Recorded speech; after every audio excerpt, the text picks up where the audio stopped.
Greetings, School of Lifers. Welcome to part 6 of the Business Analysis webinar series.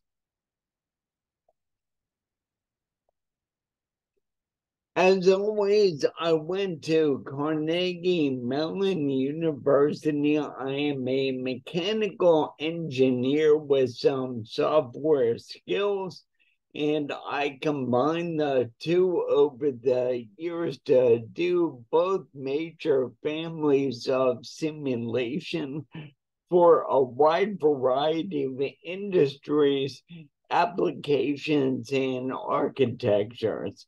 As always, also, these slides are rendered in the reveal.js framework, so they're directly hosted as HTML, and they have a lot of links embedded in them. You can find them on my website. They will also be linked in Rocket Chat and the School of Life website. So on we go. So when we're going to create solutions, what we want to do is realize some kind of benefit. And I copied these benefits I've generated throughout my career. These are just a few of the examples, and these are actually on the landing page of my website near the top. So they involve saving resources, saving time, saving money, being thorough so you do it right the first time,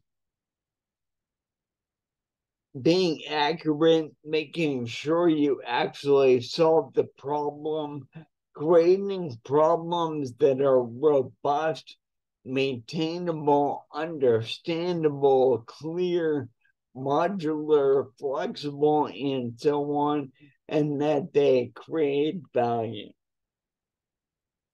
And that's the goal with every kind of benefit you're going to realize. Now, how are we going to get there, and what factors might we consider when developing solutions? That's the key. So I always give a brief introduction and review of my framework. It's developed from project management, some B&B efforts. I've done a lot of contracts and a whole bunch of experience in other methodologies. And what I figured out is you need to do certain things roughly in a certain order. You do them to create a simulation, but these are exactly the same things you would do to create any other kind of a solution. My specialty happens to be in processes more than products, but all of these things are equally germane and applicable to designing projects or products, and even improving their working environment. So these are the basic steps. I derived them in earlier webinars, and here they are shown in a slightly more stylized and streamlined form. And then here's the way I think about them. And I showed them this way, so it's basically figure out what's going on now, that's the intended use, or figure out what the problem is, that's the intended use, figure out what's going on now, that's the conceptual model roughly, And also, what are the components of the solution be? That's part of conceptual modeling also. Figure out what we need to do, what the stakeholders need, what the solution needs, and so on. That's the requirements. Then we propose multiple designs potentially and pick one.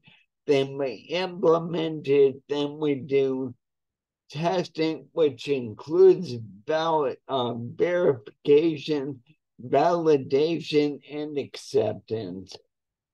No matter what management form you're working in, you're doing the same steps in the same order. So even if you're doing waterfall, and especially if you haven't done the same thing 20 times, you're always going to be iterating within each phase to make sure you and your customers and SMEs and other stakeholders have an accurate mutual understanding. And you also iterate back and forth between phases, because things you find out later may change things you mean, things you understand, and so on. And there are a lot of different contexts. For example, there's a slightly different order of things if you're improving an existing project versus building something new.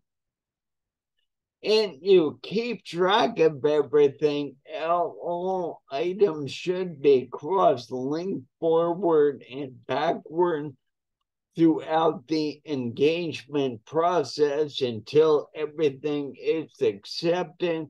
This makes sure you don't forget anything. Everything is logically included, and everything addresses the intended business need. Now, when we build something at the beginning, that is one kind of engagement shown in the first 6 loops here, the standard phases. But once it's in operation, all the things we do to maintain it, upgrade it, and modify them are themselves individual projects that involve all the steps. And when the thing finally reaches the end of its useful life, we figure out what else we can do with it. So to clarify on some of the language, the engagement is the process of analyzing and coming up with a solution. The system or the product or the environment is what we analyzed, and either we build it or change it. And the solution is the system we either create or the change we make to an existing system. So what are some of the things we think about when doing this? Sometimes the solution is pretty obvious, and then it's just get it done, right? But there are a wide variety of problems. They're not all the same.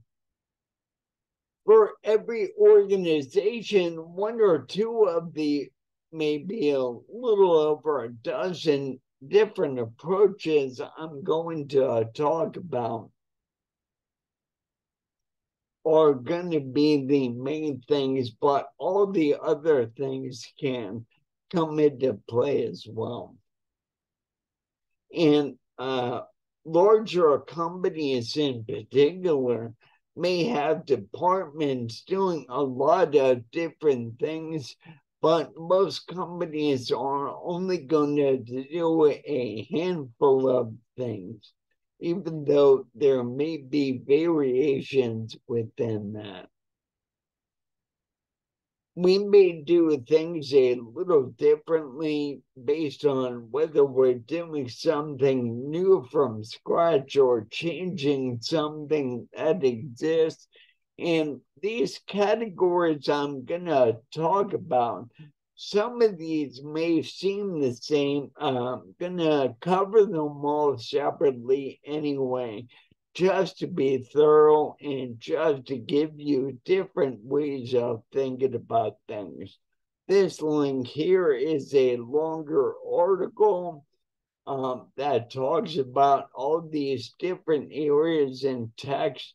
It's roughly the same information I'm going to go over. I'm not going to try to read every single word on all these areas. I just want you to be aware of the different approaches that are possible. So one of the things we need to think about is the nature of the customers we're serving. I spent most of my career working for external customers as a vendor or consultant. And it's usually not in ongoing program support. Sometimes it is, but usually there's a defined end goal and you reach that and then you go away.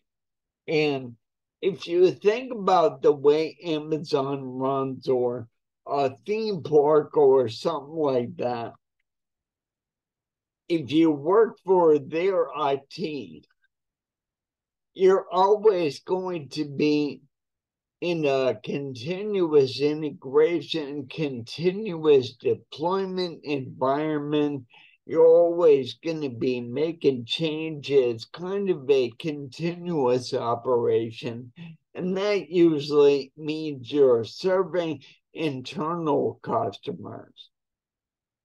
So internal customers get more open-ended solutions, while external customers tend to get more standard solutions.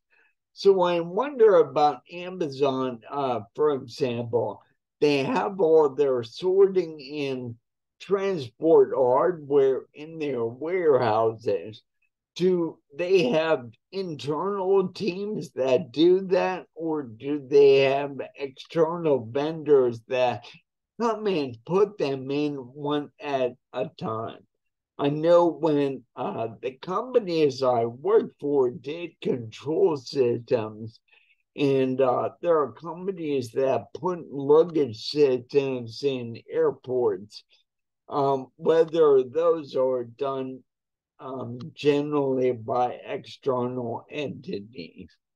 So no matter who you're doing the work for, there had to be some economic or other benefit.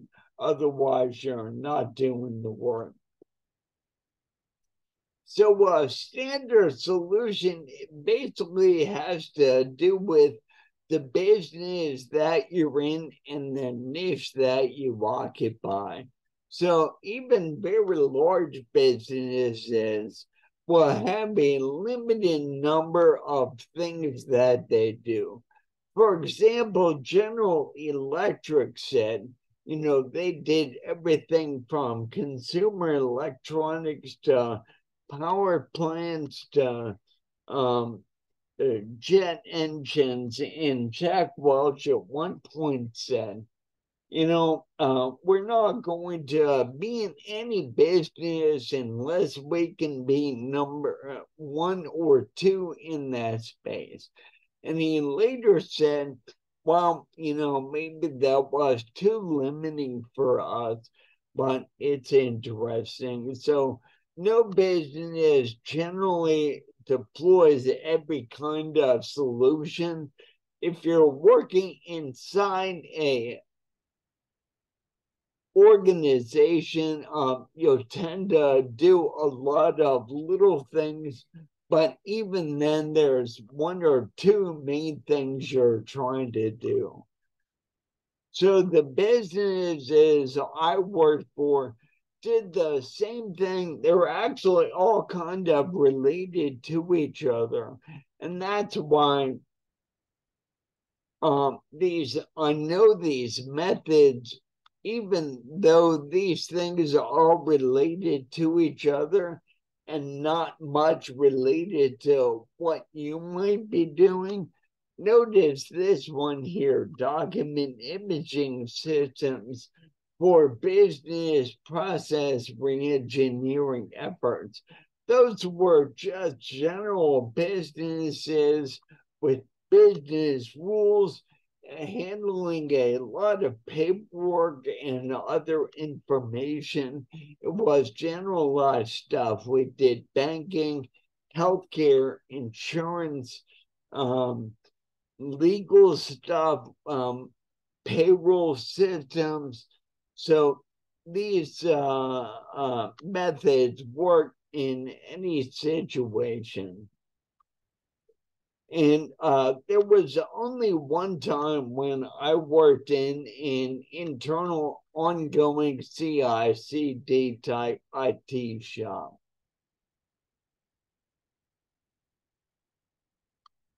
So another thing that'll drive you having to come up with solutions is competition. If you see other people doing things, new things, better things, faster things, cheaper things, you're going to need to keep up or you're going to be roadkill. And if you're not paying attention, you may have to do ill-advised and hasty catch-up things, and that's generally not going to work out. You don't necessarily have to do a lot of crazy R&D. You just need to kind of be aware of what's going on and keep up with it and make use of it.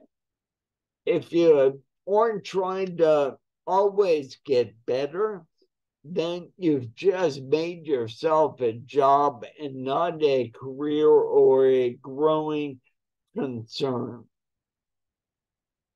So there are all kinds of new technologies that are always springing up, and they give you the opportunities to do the same things you're doing now better or do entirely new things you can never do before.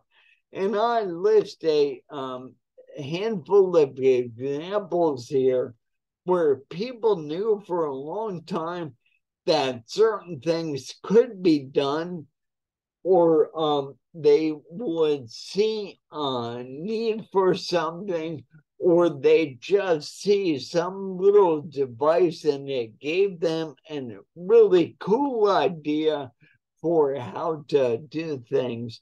I can go into detail about these examples at some time in the future. So you always want to be aware of opportunities to improve things. Incremental improvements are great. Sometimes you'll change the world. We'll get into that. And a lot of times, if you make an improvement in one part of a process, that'll remove the bottleneck there, but it'll move the bottleneck to some other thing, and that'll become the constraint. So then you go work on that and rinse, lather, and repeat until you're always getting better. Automation is another whole class of solutions. So if you have machines do things that humans used to do, they can do them relentlessly, more accurately, more often in finer increments with more feedback, tirelessly in dangerous environments, and so on. and they can save on labor. Some people think that's not a good thing, but it usually improves the quality of the manufactured products or other outcomes when you automate things. And this graph here, if you look at it, the blue might represent control set point changes over time. And I've seen guys, for example, control steel reheat furnaces. And their control is pretty crude. And when you have machines do it, they can make new set points based on simulated outcomes that can change every 3 seconds, in some cases 40 in others. Now that computers have gotten so much faster, they're more accurate and more fast and more relentless than ever. Now, another thing we'd like to do is make things modular. We can think of Lego. If we take all the custom things we do, put them in groups using kind of affinity grouping, and then make standard components, there are a lot of benefits from that. We can put together entire solutions out of standard pieces. Sometimes they will be configurable. Sometimes we can make them one place in a factory that has the dedicated equipment to do that. And then we can install it readily on site. It just makes the whole way we do things simpler, faster, and cheaper. And we can standardize even things we do manually. So it's a question of training, understanding what you're doing, and just making things better. And modularization also helps on maintenance as well as construction. The first example, well, Eli Whitney's cotton gin, we all learned about that in grade school, I guess, somewhere. How that makes maintenance and repair and service much better. It also makes manufacturing much easier. But I remember when I was a kid, when TVs were still very expensive and hard to fix, there was a Quasar works in a drawer TV. And instead of having all the analog circuits just on one board someplace, it had a bus, and you'd pull out a drawer, and there'd be individual circuit cards you could pull out and replace. And now the idea of fixing a TV is ridiculous, but it didn't used to be the case. And now a lot of repairs are done this way.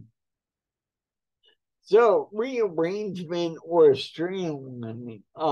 Sometimes if you put things in a different order when it's appropriate, that can make things better. If you move things to be near each other, you eliminate weight states and movement, so it makes the overall operation more quick. That said, sometimes you want purposeful cues inside different operations in an assembly line or what have you. so you can handle outages and keep the rest of the production process going or other process. So you can combine things in. You can even add operations to make the processing in certain steps even more efficient, faster, and easier. So adding cost in one place may save you a bigger cost someplace else. So be aware of the total cost of ownership and the total cost of the product or project, and that's always the main thing. So all these are forms of lean. And another thing you can do instead of doing things kind of one-off or lining things up by hand, you can control the process in such a way that you're less likely to make a mistake. For example, if you're going to drill the same hole in the same part all day, instead of lining a piece up by hand on a flat plane of a drill press, why don't you set up the drill press to have a way to lock down that piece in a certain position and orientation, so it'll make the line up and set up much quicker. It'll eliminate the ability to make a mistake. Also, user interfaces can do the same thing. They can keep you from making a mistake. So Lean versus Six Sigma, they're often talked about together, but they're really two sides of the same coin. In reality, the way Six Sigma reduces waste is it actually is about reducing variation. Makes you come closer to doing the same thing the same way every time. Now, Six Sigma is a little bit of a goof because it says, well, 1.5 Sigma, there's a certain amount of variation you're never going to be able to entirely eliminate. But the more things you can make in a tighter tolerance, the less out of spec operations or results you're going to get. So lean is about rearranging things and doing the more with the same or the same with less, or better than that, more with less. And it's about many of the other techniques I'm talking about here today. So I spent most of my career doing lean. Automation is a form of lean every time you make code. Programming code faster, better, more understandable, more modular, that's lean. And many of the simulations I did supported lean analysis. So we could simulate a system 1,000 times. So we only built it once and it was the best possible system. So these are large bodies of knowledge where the certifications can be hard to get. The yellow and green belts are pretty straightforward. Getting the black belt and master black belt, there's a lot to learn, but it's all good stuff. I had fun learning it.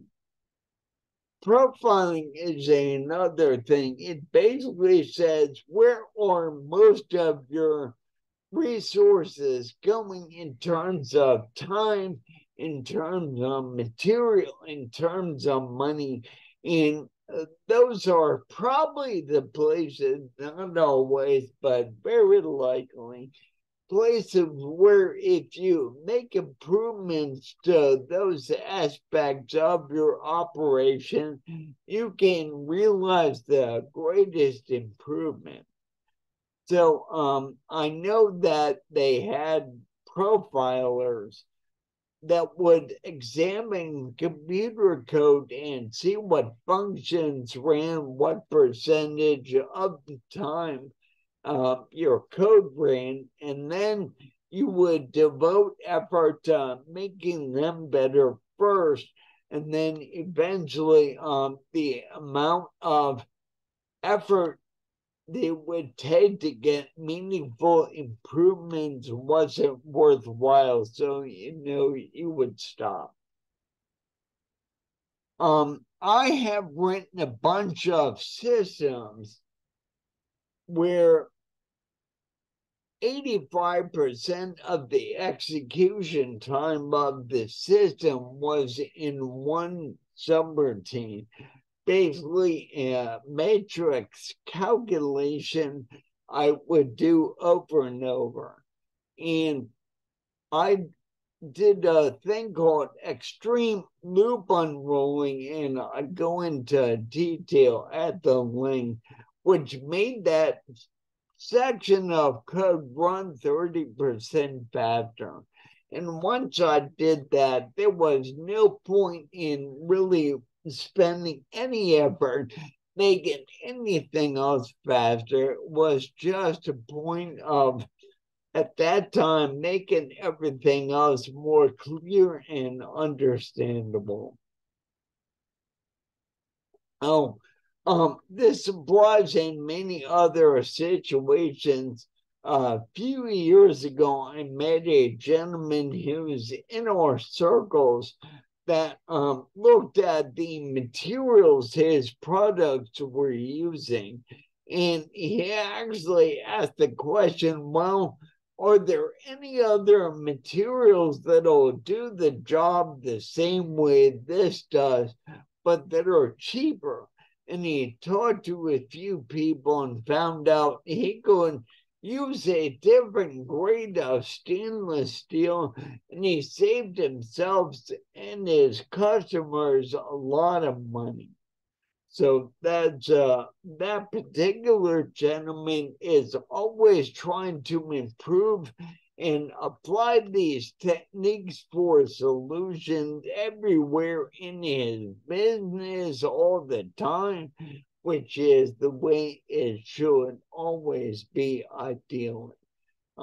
Solutions that try to eliminate labor costs often work on the same principle. There are a lot of situations where that's an organization's major cost. Simplification sometimes can yield a lot of benefits, but it can take a lot of insight to figure out how to make things simpler. And you don't come up with the ideal solution on the first try. It's like get something to work and then make it better over time. And I've seen a lot of things get simpler over the years. So it shows that organizations are making things better and simpler all the time. So one thing I touched on previously was making incremental changes versus making a big quantum leap. I call the big kill. And, there's always a place for making the little things better, like reducing leaks in a plant and so on, and small losses, but redesigning the entire process or coming up with an entirely new way of doing things can represent a big kill. Sometimes it'll be made possible by new technology, and sometimes this will be made possible by totally rethinking what you're doing and why. So big kill opportunities don't always exist. Maybe all there is to make things a little better at a time. For example, making an aircraft more reliable. I mean, it's really hard to do because there are so many parts and there are thousands and thousands. And even if you make one part 100 times better, there are so many parts, it just doesn't make a big difference in the overall performance of the thing. So small opportunities for improvement are all there are. And sometimes if you're working on commodity products in declining interest industries, then who cares if you identify a big kill, right? But sometimes organizations have big kills potential, but they don't capitalize on them. And the very famous example is that Kodak invented essentially the digital camera, but they were afraid to act on it because they would cannibalize their existing business. And we all know how that went. So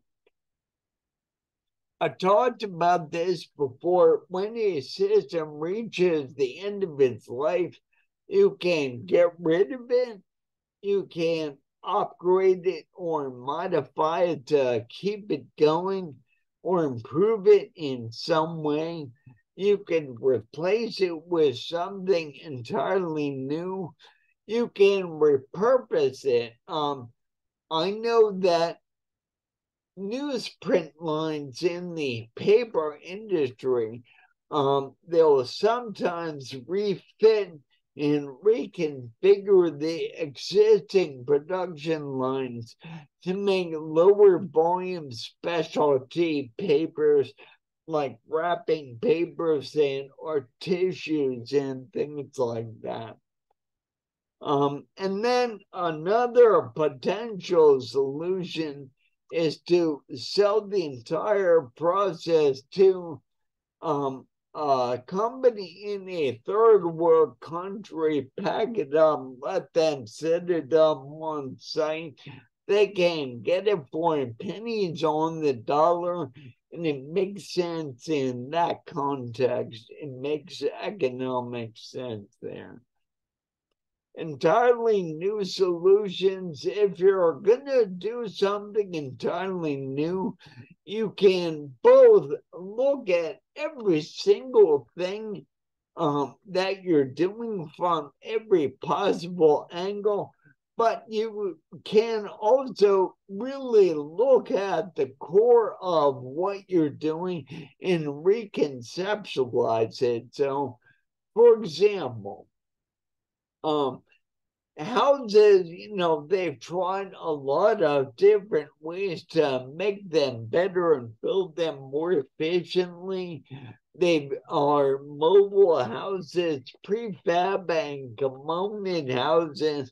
Now they're almost 3D printing major components, major structural components of houses and buildings.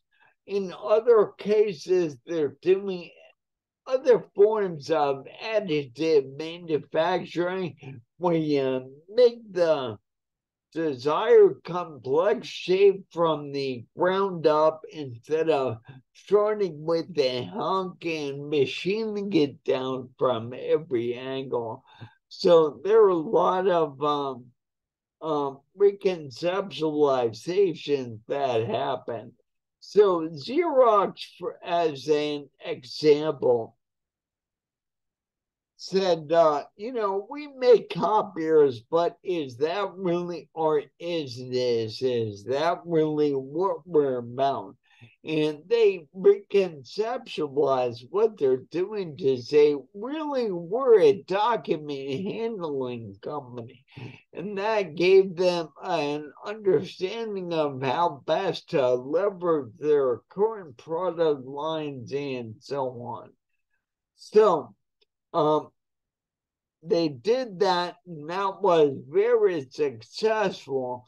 But as part of that work, on the other hand, they also invented the computer graphical user interface that didn't capitalize on it. And Apple famously came in and stole the thunder on that. And then obviously everyone copied it. So that's another way to think about things. Just managing things better and doing things better can yield serious improvement. So agile is, for example, is a better way to manage doing anything. It's just improving communications and making sure you stop and think about what you're doing at regular intervals and make corrections and adjustments on the way in an organized way. And that cuts out before you get out of whack.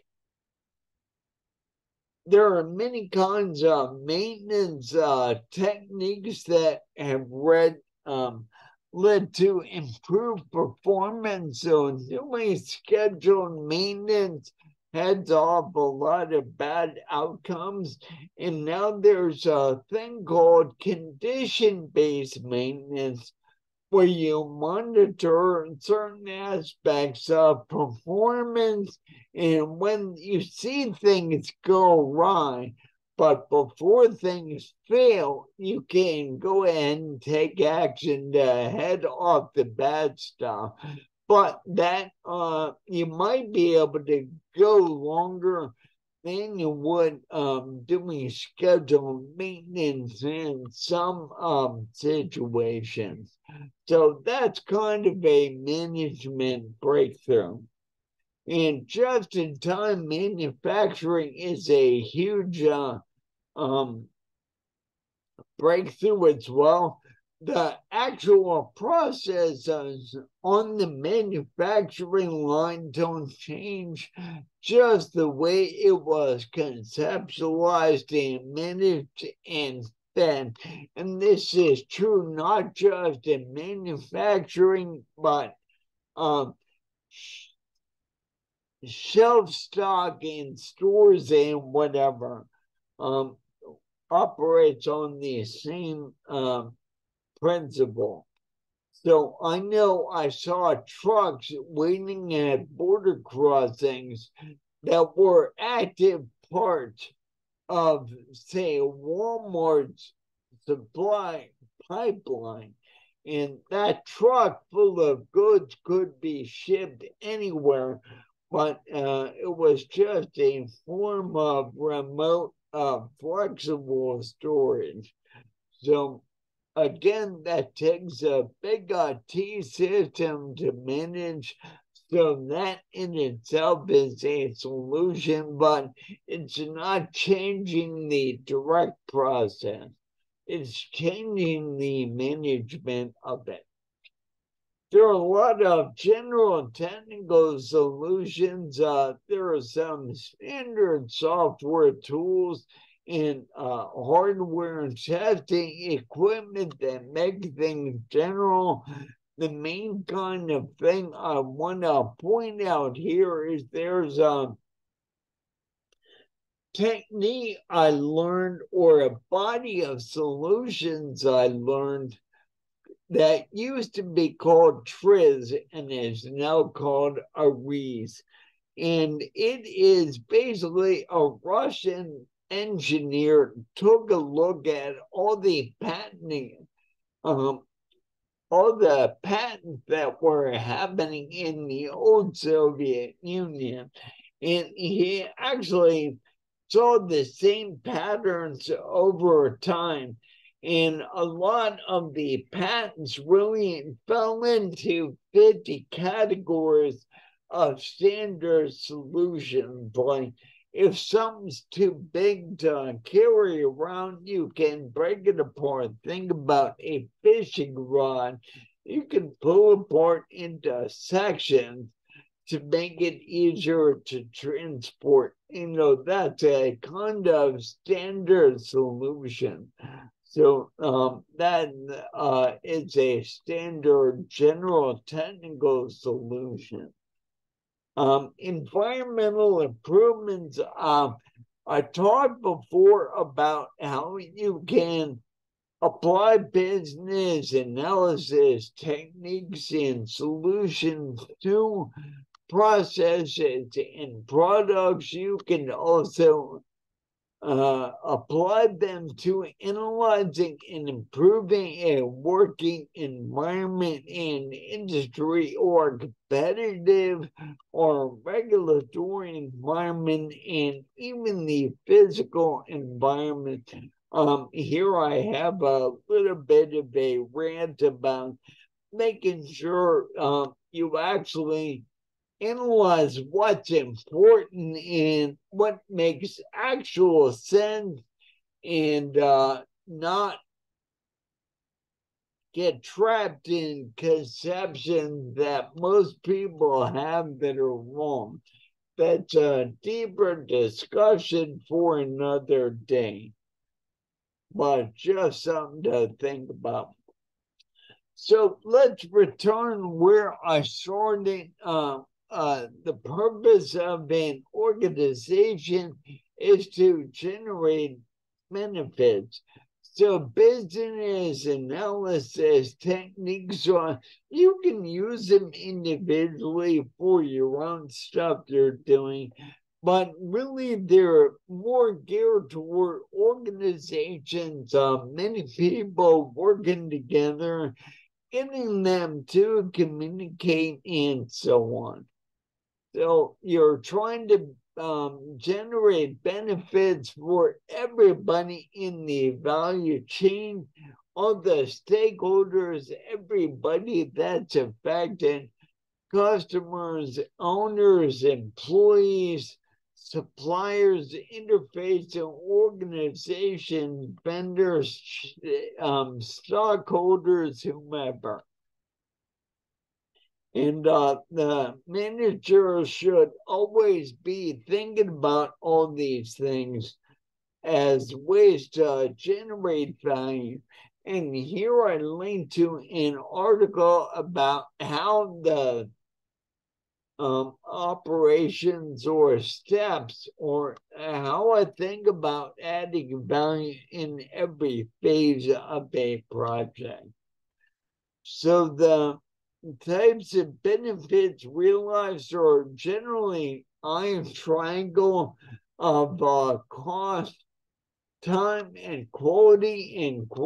Another way of saying that is features. So the joke is you can have it fast, cheap, or good, pick two. Or if you want a super fast, cheap, or good, you get only one. The space shuttle was really good for the most part, but it wasn't fast and it wasn't cheap. And you can think of examples for that optimized on the other two. So there are lists of non-functional requirements. I've written about that elsewhere. There's a Wikipedia article that lists about 60 of those, approximately, and they can all be benefits. So that being aware of those is another way. Anytime you make things better, you can save money or time or hassle. In the end, for most organizations, what really comes out is you're reducing waste making people happier, so you don't have to say retrain them, you don't lose customers and so on. And that all really generates benefits in terms of money. If you think of monetary calculation, there's a big auction of all resources all the time across every activity. And what coordinates that is the price system. Now, certainly people in our orbit will understand this. There are some things that aren't measured in money, like the survival of a nonprofit organization, the management of bureaucracies, and other things. And the feedback is longer and different, but even they sometimes, if they can manage resources more effectively, will end up saving money to keep the game going. So cost and benefit should be considered across the scope of the activity you're doing right now, but you really have to consider the overall lifetime cost and the broader cost. And when you don't consider the full scope of what you're affecting, that leads to a lot of bad analysis in ways. So we have reached the end. Please let me know if you have any questions. And all right. How are you, Barney? Good. How are you, Robert? I'm great. Good to see you. I was thinking along the lines of these optimizations or improvements. What about pipelining? I don't know if one of your categories might cover it, but where well, like when you're in the kitchen and you get the pot going, and now you've got some time while you're waiting for that, so you can start another thing. And like the pipeline architectures and microcontrollers do a similar thing. Sure. Yeah, there are a lot of different forms of that. Some of it is lean, some of it is reducing wait states, some of it is multitasking, and I actually talked about this in lean.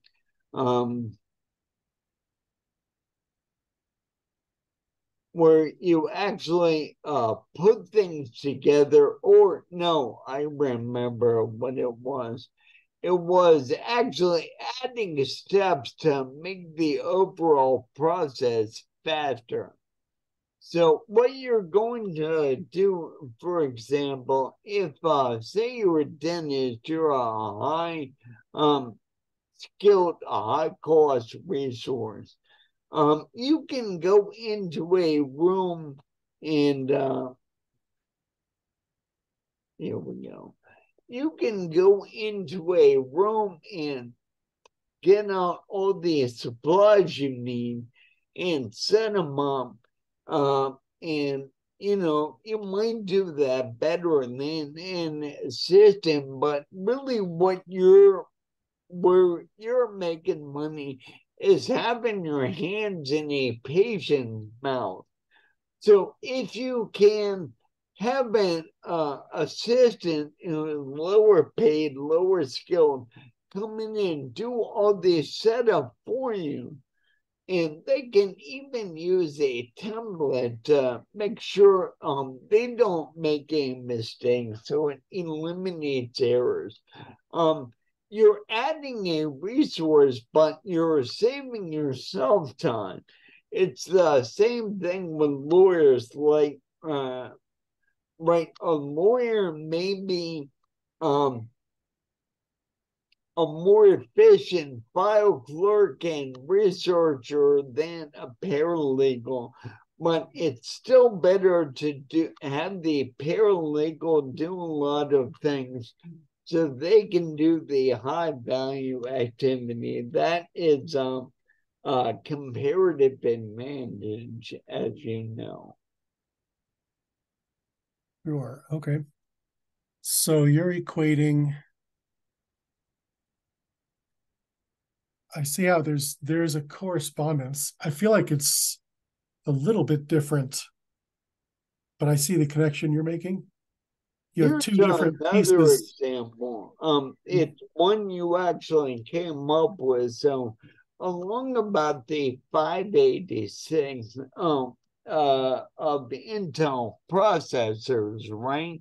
And this um, compilers also do this. They have multiple cores and like it'll come to an if statement or some kind of branch.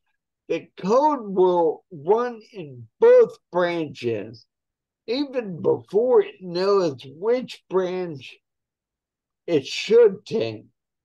So then it already has an answer, and it might throw some of the work away when it figures out which it should have done.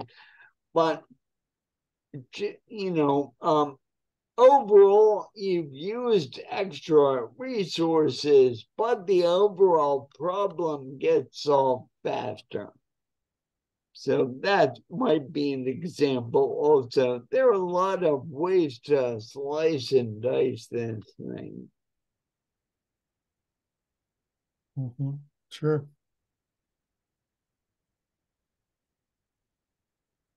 Good. Yeah, I don't have any other questions. All right. Well, thank you for being here. I meant to try to be a little more efficient about this, and I didn't see anybody showing up, so I figured I'd take my time and be complete about it. Always appreciate your presence and questions and so on. Okay. Okay. Thanks. It was an enjoyable talk. All right. Thank you, sir.